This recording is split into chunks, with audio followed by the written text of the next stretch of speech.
Hello everyone, this is Eris3, and welcome to Part 8 of our Mass Effect Let's Play. Last time we took down the Thorn and saved most of the Feros colony. This time we're back aboard the Normandy, and I'm actually going to be going around and talking with some of our shipmates here. Since we haven't really had a whole lot of opportunity to do that yet, and it's something that's a pretty integral part of the Mass Effect experience. So first off, I'm going to head over to the med bay here and take a look on Liara, since she seemed to be pretty wiped out after that whole vision thing.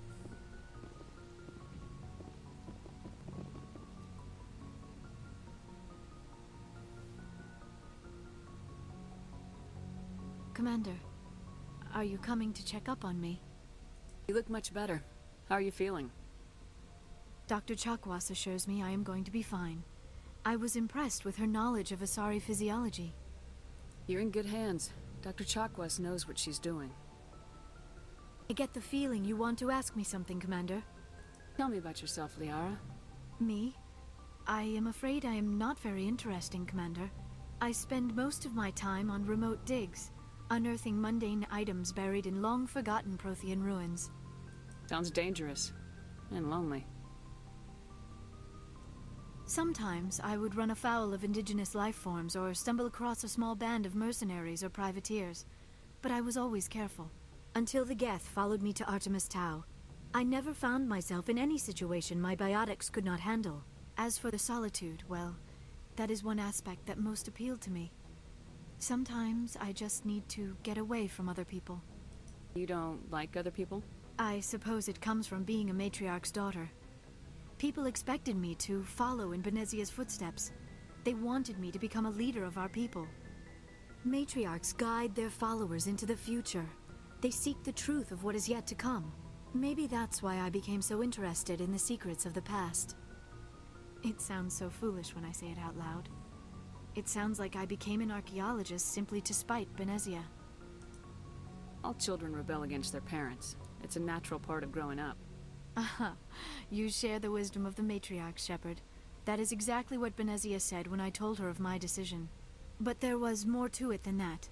I felt drawn to the past. The Protheans were these wondrous, mysterious figures. I wanted to know everything about them. That is why I find you so fascinating. You were marked by the beacon on Eden Prime. You were touched by working Prothean technology. Sounds like you want to dissect me in a lab somewhere. What? No! I did not mean to insinuate. I never meant to offend you, Shepard.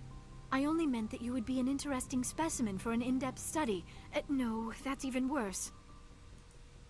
Calm down, Liara. I was only joking. Joking? Oh, by the goddess, how could I be so dense? You must think I am a complete and utter fool. Now you know why I prefer to spend my time in the field with data disks and computers. I always seem to say something embarrassing around other people. Please, just pretend this conversation never happened. I should go. Goodbye, Shepard. I get the feeling you want to ask me something, Commander. I just wanted to talk. Of course, Shepard. What did you want to talk about? I should go. Goodbye, Shepard. Alright. So that was Liara. I think Kaiden's over here.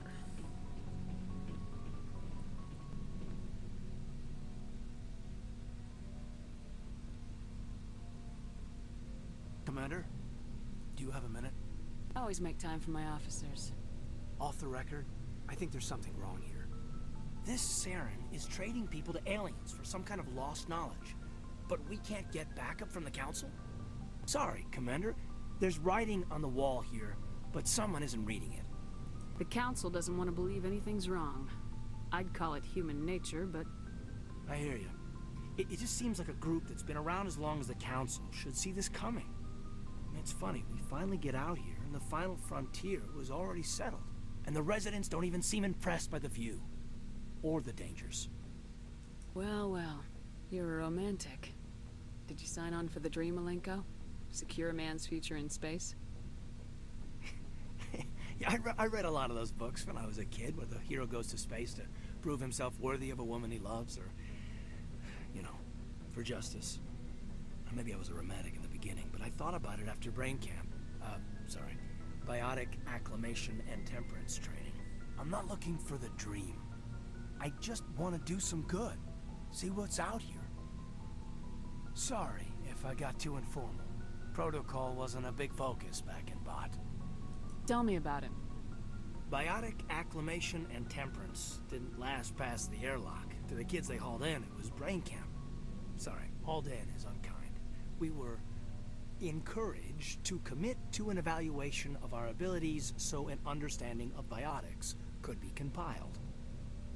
There are worse results of accidental exposure to element 0 in the womb. Beats the brain tumors some kids grew up with. Is there some question about how you were exposed? My mother was downwind of a transport crash.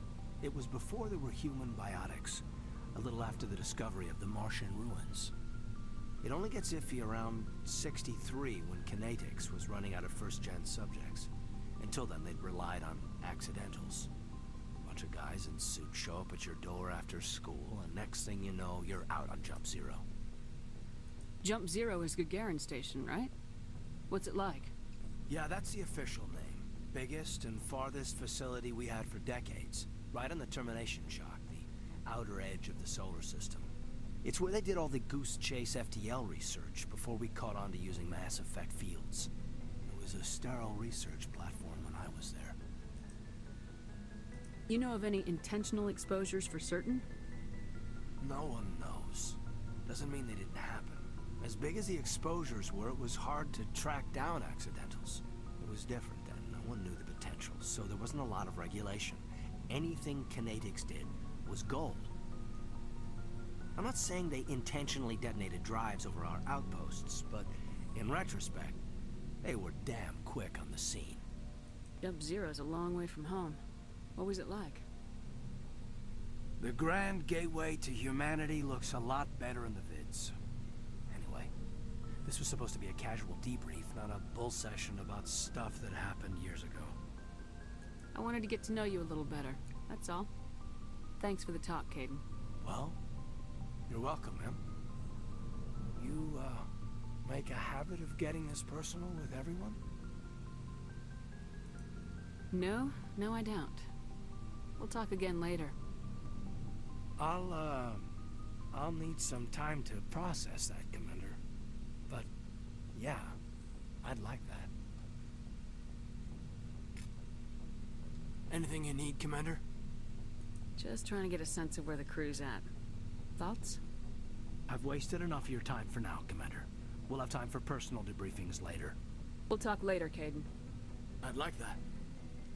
Alright. Now we're gonna go down below and talk to the rest of the crew. So, Rex, Ashley, Garrus, and Tally.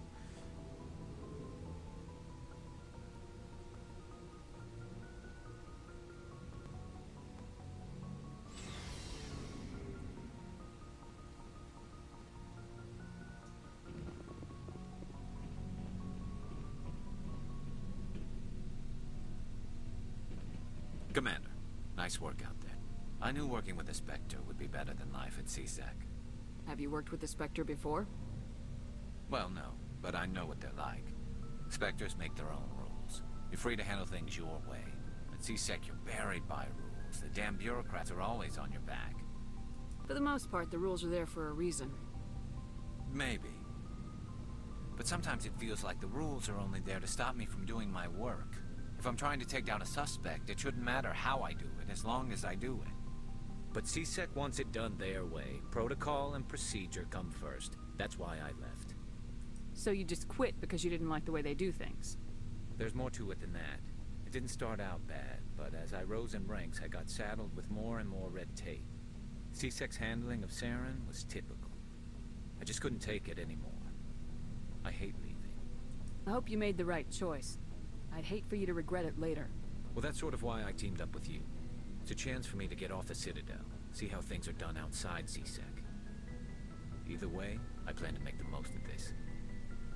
And without CSEC headquarters looking over my shoulder, well, maybe I can get the job done my way for a change. If getting the job done means endangering innocent people, then no. We get the job done right, not fast. Got it? I wasn't trying to. I understand, Commander. That's right, you better understand. Commander? You have a few minutes to talk, one-on-one? Sure. I was hoping to get a minute of your time off the record. I keep an open door policy. If you have any concerns, lay them on me. All right. I know things are different aboard the Normandy, but I'm concerned about the aliens, Vicarian and Rex. With all due respect, Commander, should they have full access to the ship? They may not serve the Alliance, Chief, but they're allies. At least as far as Saren goes. This is the most advanced ship in the Alliance Navy. I don't think we should give them free rein to poke around the vital systems. Engines, sensors, weapons. You don't trust the Alliance's allies? I'm not sure I'd call the Council races allies. We, humanity, I mean, have to learn to rely on ourselves. Standing up for ourselves doesn't mean standing alone. I don't think we should turn down allies. I just think we shouldn't bet everything on them staying allies. As noble as the Council members seem now, if their backs are against the wall, they'll abandon us. I don't see that as inevitable. Look, if you're fighting a bear and the only way for you to survive is to sick your dog on it and run, you'll do it. As much as you love your dog, it isn't human. It's not racism, not really. Members of their species will always be more important to them than humans are. These seem like deeply held beliefs, Williams. What made you think this way? My family's defended the Alliance since it was founded. My father, grandfather, great-grandmother, they all picked up a rifle and swore the oath of service. I guess we just tend to think of Earth's interests as our own. Alright, I can see where your concerns are coming from, Williams. But this is a multilateral mission. You're gonna have to work with aliens, like it or not. It won't be a problem, Commander. You say jump, I say how high. You tell me to kiss a Turian, I'll ask which cheek. I don't think kissing Turians will be necessary. You never know, Commander. Dismissed, Chief. Ma'am. Let's talk to Rex. Shepard, what can I do for you? What's your story, Rex? There's no story. Go ask the Quarian if you want stories. You Krogans live for centuries. Don't tell me you haven't had a few interesting adventures. Well, there was this one time the Turians almost wiped out our entire race. That was fun. I heard about that. You know, they almost did the same to us. It's not the same. It seems pretty much the same to me. So your people were infected with a genetic mutation? An infection that makes only a few in 1,000 children survive birth? And I suppose it's destroying your entire species? I suppose it isn't all the same. I don't expect you to understand, but don't compare humanity's fate with the Krogan. I was just making conversation. I wasn't trying to upset you. Your ignorance doesn't upset me, Shepard. As for the Krogan, I gave up on them long ago. The genophage infected us, but it's not what's killing us. So long, Rex. Shepard. Alright, let's go talk to Tally.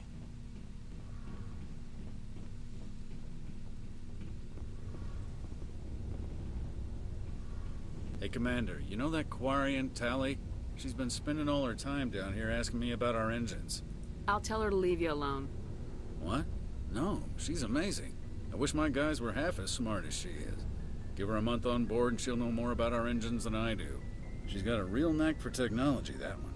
I can see why you wanted her to come along. I figured she'd be a real asset to the team. You got an eye for talent, Commander, but I'm guessing that's not why you came down here. Carry on, Adams. Aye, aye, Commander. Your ship's amazing, Shepard. I've never seen a drive core like this before. I can't believe you were able to fit it into a ship this small. I'm starting to understand why you humans have been so successful. I had no idea Alliance vessels were so advanced. The Normandy's a prototype, cutting-edge technology. A month ago, I was patching a makeshift fuel line into a converted tug ship in the flotilla. Now, I'm sitting on board one of the most advanced vessels in Citadel space. I have to thank you again for bringing me along. Traveling on a vessel like this is a dream come true for me. I had no idea you found ship technology so interesting. It comes with being a Quarian. The migrant fleet is the key to the survival of my people. Ships are our most valuable resource. But we don't have anything like this. We make do with cast-offs and second-hand equipment. We just try to keep them running for as long as we can. Some of the fleet's larger vessels date all the way back to our original flight from the Geth. I can't believe your fleet's still using ships that are 3 centuries old. They're constantly being repaired, modified, and refitted. They aren't pretty, but they work. Mostly. We've tried to make ourselves as independent as possible on the flotilla. Grow our own food, mine, and process our own fuel. But some things we just can't make on our own. A patch to maintain the hull integrity requires raw materials we just don't have. That's why our pilgrimages are so important. I want to know more about the pilgrimage. When my people reach maturity, we leave our birth ships and seek acceptance with a new crew. It's necessary to maintain genetic diversity among the fleet. But no ship wants to accept someone who will be a burden on them. So, to prove our worth, we embark on a pilgrimage. We set out alone, leaving the flotilla and our families behind us. We only return once we have found something of value we can bring back to the fleet. This is presented as a gift to the captain of the respective ship we wish to join. If the gift is accepted, we are welcomed into the crew. Can a captain choose to reject the gift? That doesn't happen often. Most captains are eager to increase the size of their crew. It increases their own standing in our society. Even when a gift is not particularly valuable, the captain usually accepts it out of a sense of tradition. However, there is a stigma to presenting a substandard gift. It's not the best way to make a good impression on a new community. Most pilgrims don't return until they find something worthwhile. I want to talk about something else. Like what? I should go. See you later. Alright, so that's this round of talking to the crew. Just gonna do a few more things, and then I guess we'll be heading off to Hey, Novaria. Commander. Looking for some extra supplies before you head out? What have you got? Whatever you want. Armor, weapons, mods. It's not standard Alliance issue, but that's not necessarily a bad thing. Well, as long as you don't mind paying for it. Why should I pay you for my weapons and armor? My stuff doesn't come from the Alliance. I have to purchase it myself, and it's not cheap. Hell, the licenses alone have set me back more than I'd like. But no licenses, no goods. Without the goods, I'm out of a job. Let's see what you got. You bet, Commander. Alright. So let's sell some stuff here.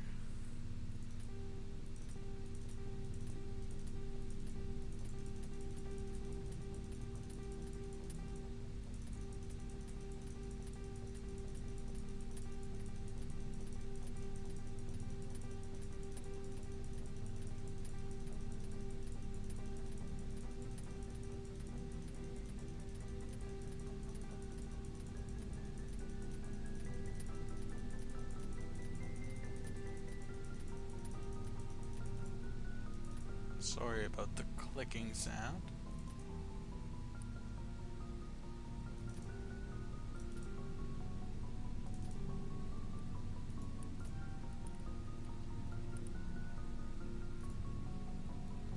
We don't have anywhere close enough money to buy the Spectre gear, but let's compare this. Mantis is better. About the Scorpion.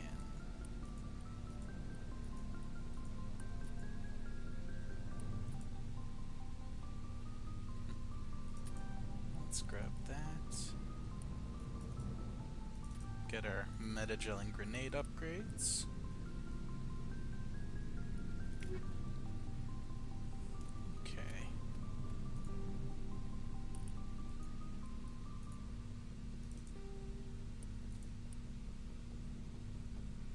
See, that looks like some infiltrator armor right there.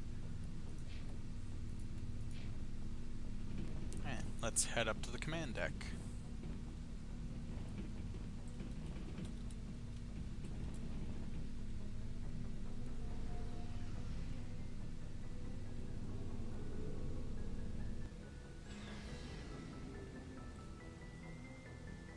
I suppose we could pop in and talk to Joker. He usually has something witty to say. He'll be up in the cockpit here.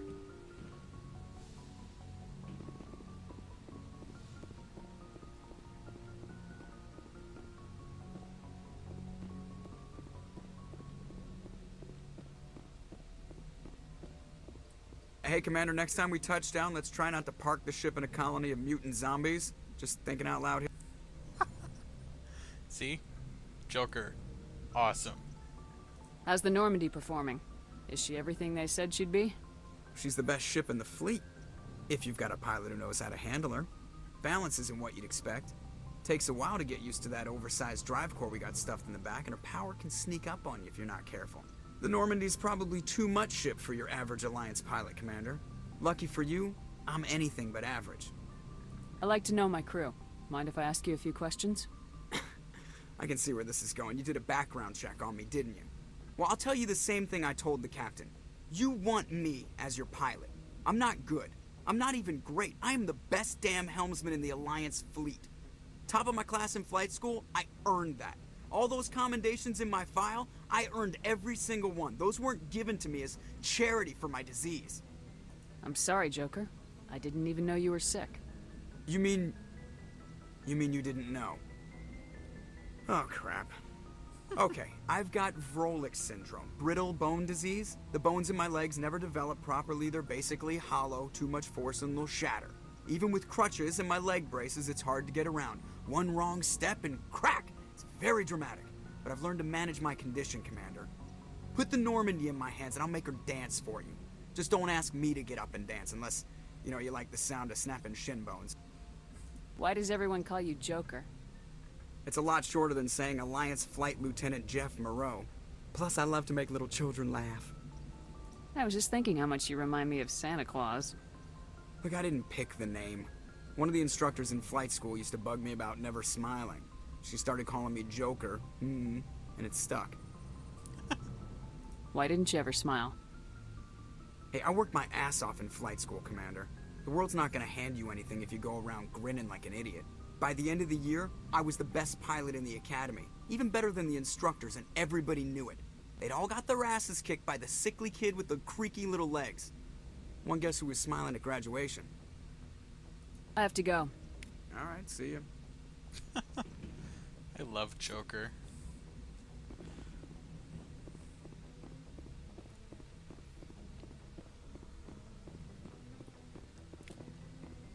He's pretty witty in Mass Effect 2 as well, especially with the artificial intelligence EDI.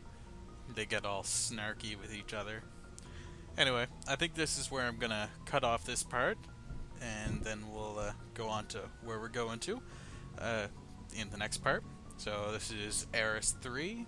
Thank you very much for watching. Like, comment, subscribe, and I'll see you guys next time.